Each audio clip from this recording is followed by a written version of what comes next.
Right, let's launch straight in. Labour are here to protect us. Their big announcement today, all about defence.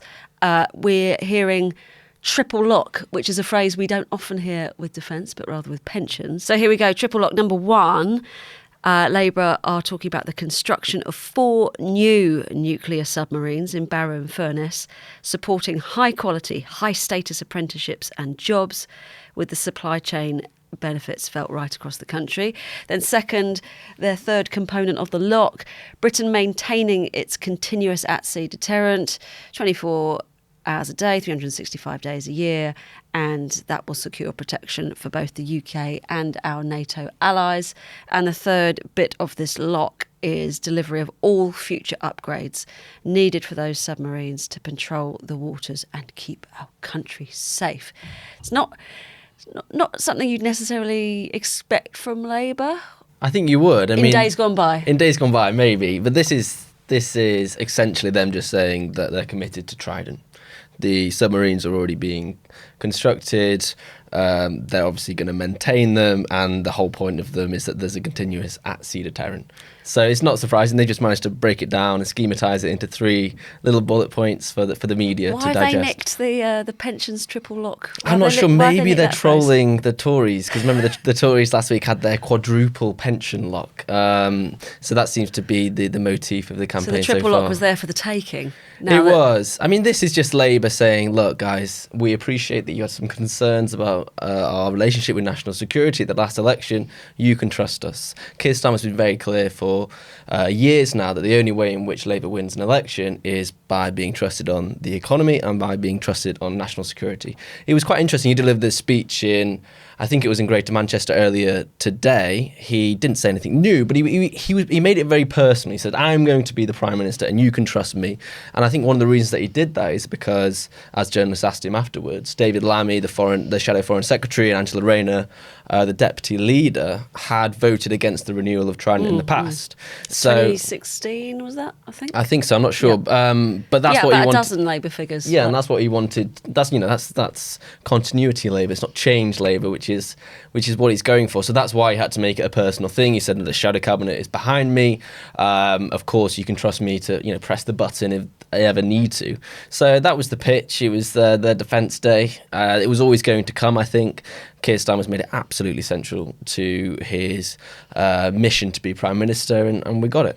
But also, I mean, as well as that reassurance about members of the Shadow Cabinet who have, as you just said, voted against this in the past, I mean, a really clear break from the Corbyn era as well, because Jeremy Corbyn himself didn't really want to support the ongoing Trident deterrent. Yeah, I mean, we should probably set out the left-wing critique of Trident is that it's so expensive. Yeah. And that's part of the reason why the SNP are opposed to it. It's why left members of the Labour Party are opposed to it, because it's billions and billions and billions for of something pounds. that's not going to be used, they would say. No, and some people will say, look, we've got the American nuclear umbrella, which we sit under now. It's not as essential for us to have our own deterrent. Others will say, look, Russia's on the borders of Europe. There's a war going on, and of course it's important for us to have this deterrent. So that's the argument. Keir Starmer's brought the Labour Party back to that more central position. They can say, look, Labour were foundational to the creation of NATO in 1949 with Ernst Bevin back then. So that's the narrative, and there's quite a clear lineage, heritage in the Labour Party of that position. So it's not new, it's just a different one to what we saw in 2019. How important do you think that defence brief is going to be should Labour win the next election? We're in pretty dark times, aren't we, globally? Yeah, I mean, they've said that they're going to have a strategic defence review. It's not the integrated review, it's just focused on defence rather than foreign policy, security policy and everything combined together. So we'll know much more about their position after that review. We know already that they've been talking a lot about increasing retention within the armed forces. Accommodation's a big problem. There's the houses that the soldiers' families live in, they're mouldy, they're damp, they're not paid properly. There's lots of problems with retention and just the general welfare of troops. So they're going to look at that. They've also said that they're going to, as we've discussed many times, they're going to try and increase partnerships with Europe, with Germany, with various security pacts. So I think that's going to be an objective or a priority as soon as they get in. Remember, we've also got the NATO summit right after the election. So that'd be a key moment for Keir Starmer to enter or to go on to the national stage as Prime Minister if he does win. And he'll want to have the credibility that the policies he set out today has given him on that stage. But do you think it was also necessary to come out really strongly on defence, because it's a recognition of the times we're living in? You know, we have war in the Middle East, war in Europe. Defence is going to be a major issue, isn't it, for whoever wins the election? Yeah, completely. And there is broad consensus on this. Both parties have said they want to increase defence spending to 2.5%. The Tories have said they want it by 2030. Labour haven't put a date on it, but there's broad consensus that we're going to have to pay more for the army, and that peace dividend, that set of money that we got at the end of the Cold War, because we weren't spending as much. We weren't spending 5-6% on defence as we used to in the 80s and 70s. We can now spend that on the NHS or education or whatever it might be. So that's coming to an end. There's a recognition that that's the case. There are some broader questions about their strategy. One of them, for instance, is how do you manage this broader pivot to the Indo-Pacific compared to Europe? So Lammy's been quite critical of that pivot in the past, but I think there's also a broader recognition both within Labour and diplomatic and defence circles that AUKUS is actually much more important than we... Just tell us what AUKUS is. So it's this alliance between the UK, Australia and the US. It was centred around these nuclear submarines that Australia's going to build, but it's a broader security alliance as well. So it's one of the key frameworks around which Indo-Pacific security will happen. So that's something to consider as well. So there's lots of details that we don't really know. I think there's broad consensus between the two parties.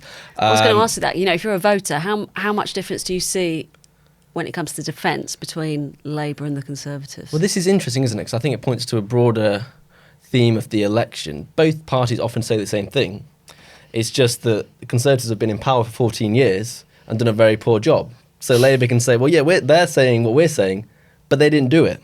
Yeah. So the Labour can point to the fact that the armed forces are there's so few troops that we can't meet our recruitment targets. You've got multiple reports of ships that don't have enough sailors to sail. So they've got a track record that's bad. But I don't think there's that much difference in terms of policy between the two parties. Yes, and today, where the Conservatives have chosen to focus completely different. Yeah, so Hannah, you tell us about that. What's happened? Well, I mean, I say there's a different focus today, but actually I think there's been a bit of misreporting of this. So today, Kemi Badenoch was doing the media rounds, so she's obviously the Secretary of State for Business and Trade, but also holds the Women and Equalities Brief and has done for a few years.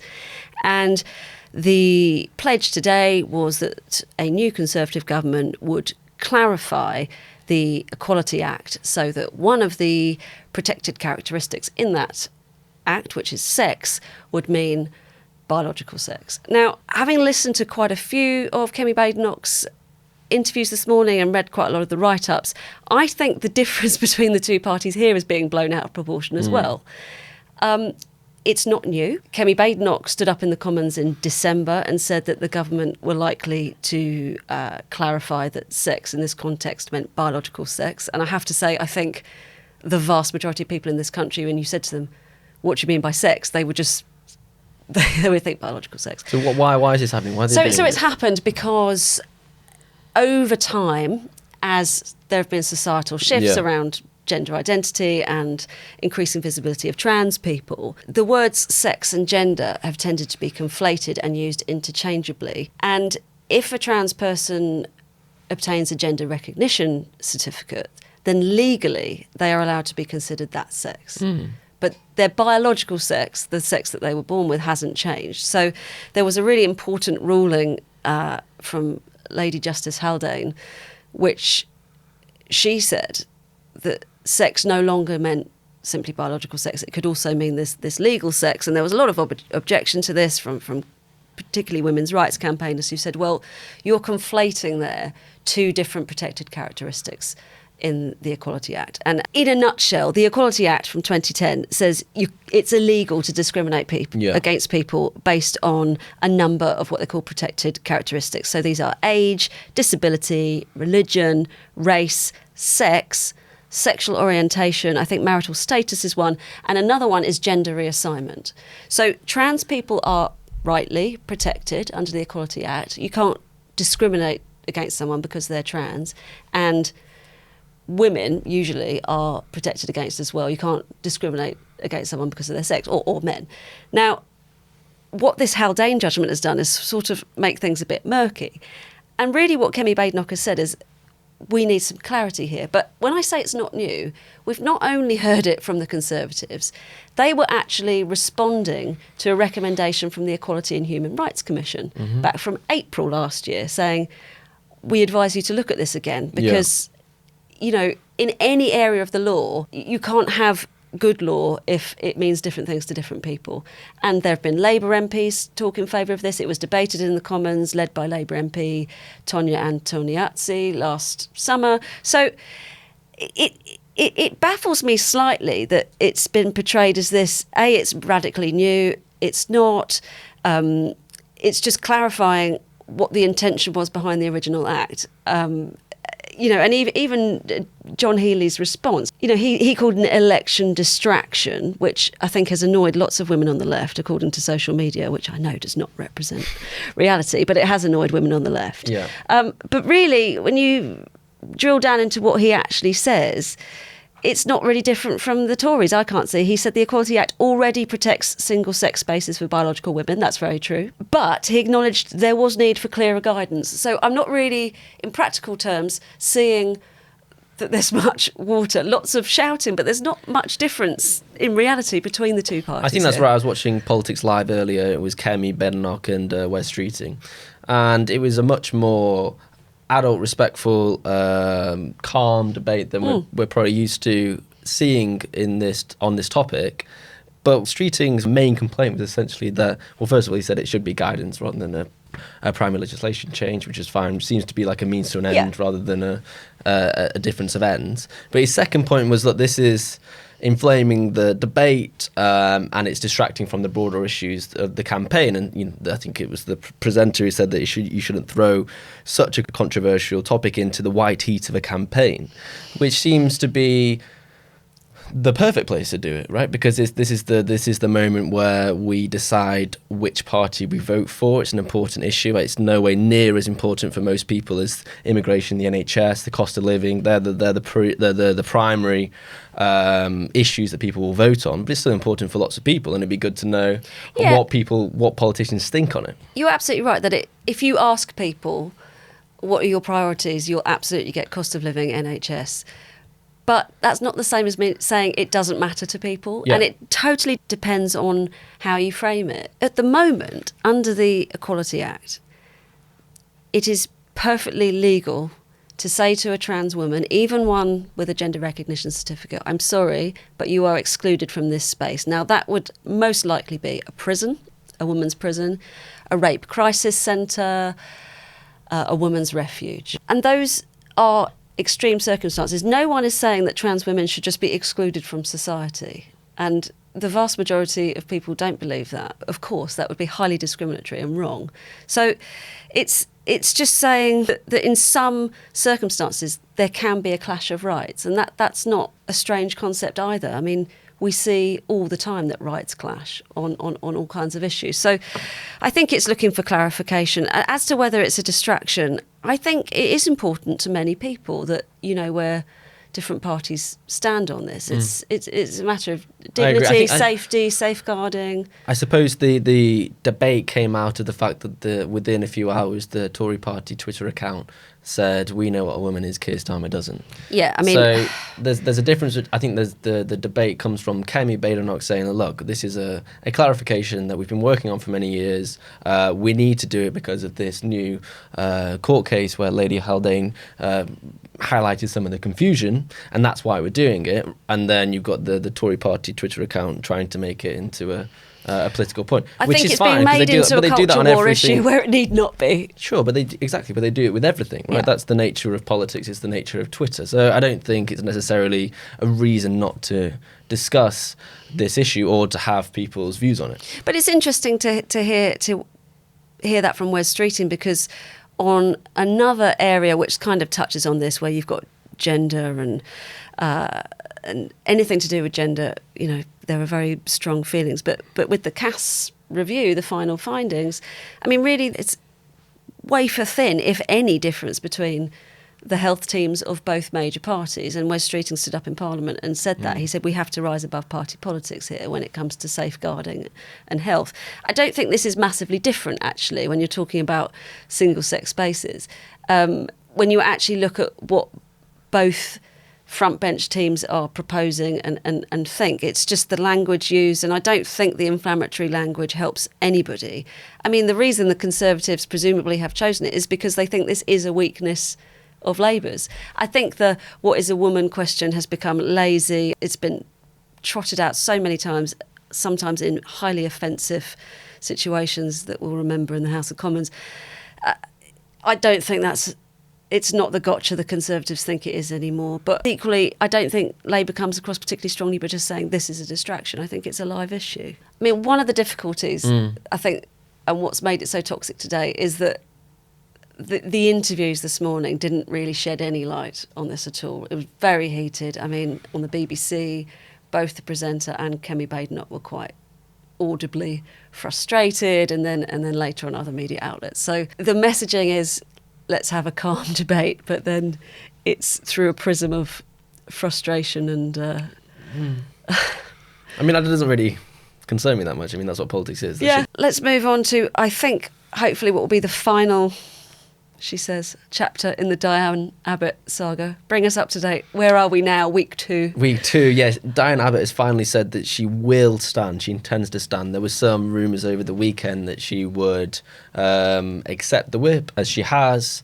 have got the Labour Party to say she can stand, and then say, OK, well, now I've sort of won that battle, as it were, and Keir Starmer had to sort of change his mind, I can bow out. That doesn't seem to be happening. She said that she will stand, and given that she'll be the Labour MP, presumably, then she'll probably win.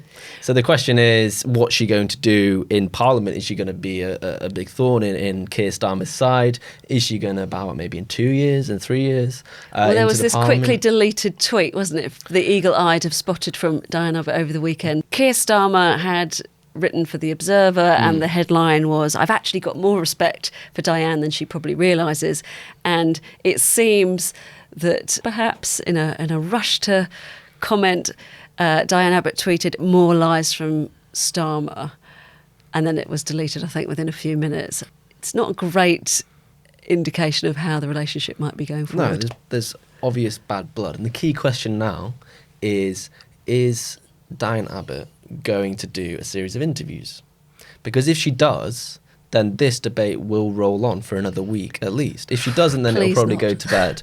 But she could cause quite a few problems for Keir Starmer and for his campaign if she did so, because there's obviously so much anger there, so much bad blood, and the left will remember this for a while. I mean, they've obviously been very sceptical and critical of Keir Starmer for years, and we should not let the fact that Diane Abbott has been allowed to stand to distract from the broader fact, which is one of Keir Starmer taking control of the Labour Party and expelling remnants of that Corbynite project. What do you make of the reports at the weekend in the Sunday Times that there was a certain level of persuasion going on from the Starmer team to get those people to stand down by offering them a peerage? I mean, Abbott said absolutely not. She wasn't offered a place in the House of Lords. But what do you reckon? Well, it's interesting because there weren't any other names in that story beyond Diane Abbott's, and then Diane Abbott said that that's not true and she's never been approached.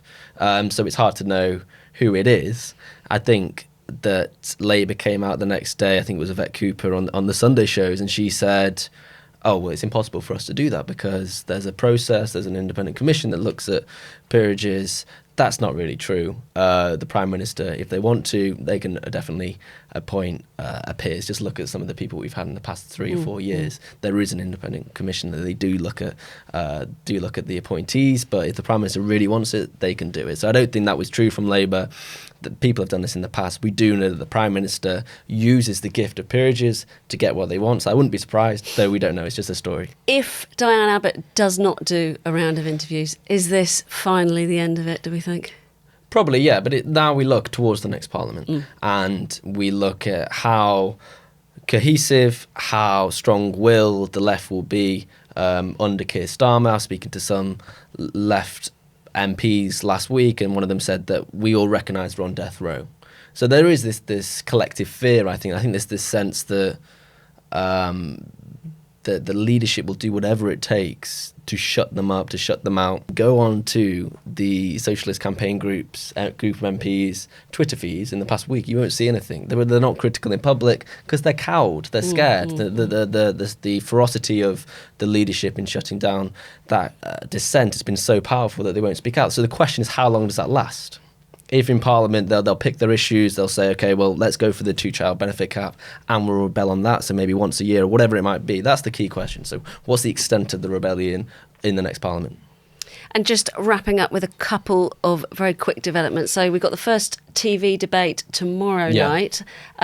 Just Keir Starmer and Rishi Sunak. I mean that not in a disparaging way, but just a head-on-head. And then a 7-member debate on Friday on the BBC, so it's ITV tomorrow. Keir Starmer is certainly not going to be Labour's spokesperson on Friday. We don't know who the parties are putting up, but that will include Reform, the SNP, Plaid Cymru and the Greens, as well as Lib Dems, Conservatives and Labour. And cometh the hour, cometh the man. 4:00 today, having disappointed us all by saying he wasn't going to stand and that US politics was far more important than our humble island. Nigel Farage. He's changed his mind. He is going to stand. We're going to discuss that in much more detail tomorrow with Andrew Marr. Thank you so much for listening.